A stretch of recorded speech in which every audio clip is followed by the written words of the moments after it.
C'est donc tout naturellement qu'on a pensé à s'adresser à toi, Anne-Sophie Paté, bonjour. Bonjour. Tout d'abord, quel rapport est-ce que tu entretiens avec le harcèlement aujourd'hui? Alors, rapport au harcèlement, c'est un sujet compliqué parce que mon vécu de harcèlement est à la fois en tant que moi enfant Mhm. et aujourd'hui en tant que moi maman de deux petits garçons de 7 et 5 ans. Quand j'étais petite fille, j'ai été harcelée très très fort pendant toute l'école primaire. Et puis au collège, j'ai changé de collège et là je suis devenue la vedette. J'ai pas très bien compris d'ailleurs le procédé, mais en tout cas.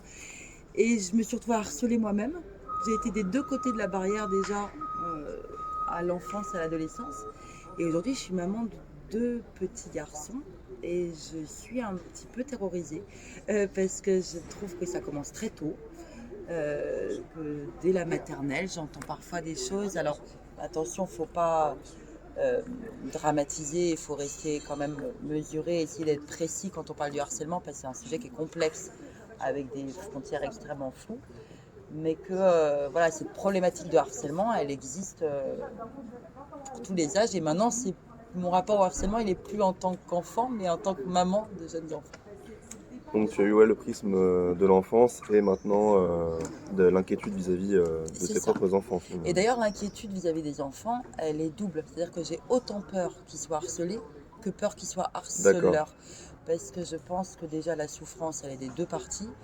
Et que effectivement les frontières entre harceleurs et harcelés sont suffisamment poreuses pour que ça voyage. Et qu'en fait, c'est une affaire de cercle vicieux où on est tous responsables et tous en souffrance. Et Ouais. les parents aussi d'ailleurs, quand leurs enfants sont d'un côté ou de l'autre de la barrière. Est-ce que quand tu étais enfant, tu as été aidé ou suivi psychologiquement quand tu subissais du harcèlement? Alors, pas directement pour le harcèlement, mais j'avais énormément de problèmes quand j'étais petite, de confiance en moi. J'étais suivie par des psychologues, des orthophonistes, mais c'était pas pour le harcèlement à proprement parler. J'étais vraiment déconnectée du monde. Et d'ailleurs, ce qui est rigolo, c'est que ma vie de théâtre a commencé comme ça. C'est-à-dire que mes psy orthophonistes ont dit voilà, il se passe beaucoup de choses dans la tête de cette petite fille. Ce serait bien qu'elle aille faire du théâtre pour se défouler un petit peu. Et en fait, moi, ma vie de théâtre, qui est devenue aujourd'hui ma vie professionnelle, a commencé comme ça. Ça, c'est impressionnant quand même, ce début de parcours.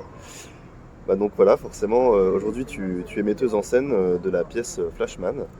Euh, c'est quoi les valeurs que tu as voulu mettre en avant avec ce spectacle?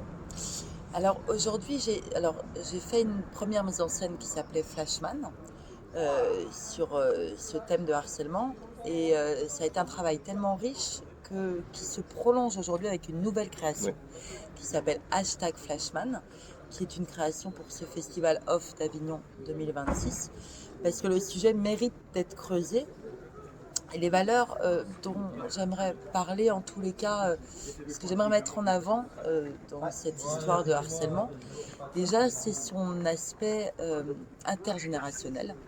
Parce que dans la pièce Hashtag Flashman, on a une distribution qui va de 20 à 70, voire 80 ans. Et c'est une problématique qui existait avant, à sa manière, qui existe aujourd'hui d'une autre manière. Maintenant, Ouais. le harcèlement, il se nourrit de formes numériques, de cyberharcèlement, qui fait que les définitions de harcèlement et puis la façon dont les jeunes peuvent la subir est encore différente, parce que dans le harcèlement des anciens temps, on va dire, il y avait quand même une protection des murs de la maison quand on était chez soi, Ouais. quand on n'était plus à l'école ou plus dans la rue ou plus. Et ben, pouvait y avoir une forme de refuge, même si dans la tête le refuge il n'existe jamais, parce que tout ce qu'on a pu entendre comme Ça travaille malgré tout, ouais. voilà, ça travaille malgré tout, mais au moins il y avait une coupure des choses qui viennent de l'extérieur, qui aujourd'hui avec les réseaux sociaux, ben, ça ne Reprennent, ouais. s'arrête jamais quoi. Et qu'est-ce qui va changer entre le premier volet de Flashman et cette nouvelle version qui va être jouée au Festival Off? Flashman, le spectacle précédent était désigné comme jeune public. Et là, pour Hashtag Flashman, on est dans un spectacle tout public parce qu'il y a un axe vraiment de développement et de recherche qui est fait sur la responsabilité aussi des adultes. des parents, des professeurs. C'est une pièce qui jette la pierre à personne. Ouais. On est tous sur la même barque, mais c'est pas une problématique de jeunes pour les jeunes. C'était déjà une dimension qui était présente dans Flashman, mais qui a été encore plus poussée dans cette nouvelle création #Flashman. Et les adultes, et les parents, et les profs, et les encadrants, et les grands-parents, qui apportent aussi une autre forme de sagesse et de recul sur les choses. Voilà. Je vais finir par une dernière petite question et revenir un peu sur le premier volet qui a déjà été joué de la pièce. Donc, vous l'avez joué devant les scolaires jusqu'à maintenant. Quelles ont été un peu les réactions, on va dire, comme c'était plus porté sur du jeune public, entre les collégiens, les lycéens, les parents d'élèves, même les professeurs, j'ai envie de dire. Alors, ce qui était vraiment très très fort déjà, c'est que la pièce, on l'a autant jouée devant des CE2 que devant des collèges, que devant des lycées. Donc déjà, ça c'est une vraie force et du thème et de la proposition artistique.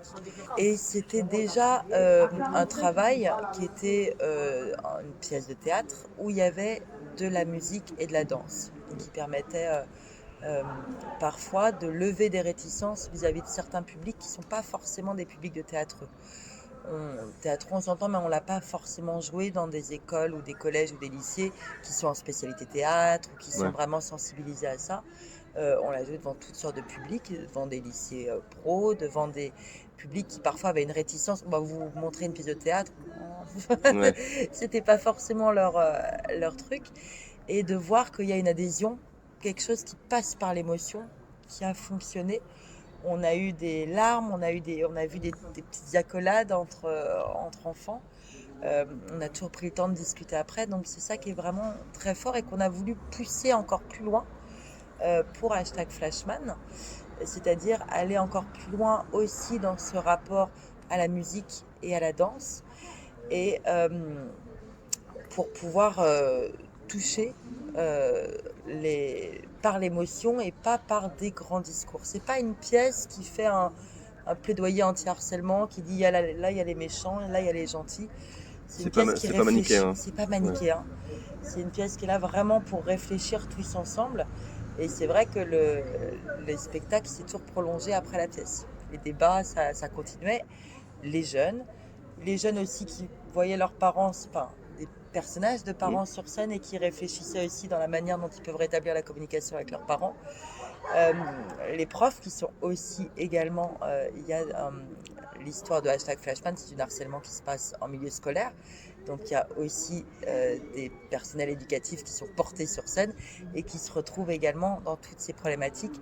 Il y a vraiment la volonté de responsabilité collective, de cercle vicieux à casser ensemble. Ok, eh ben, merci beaucoup.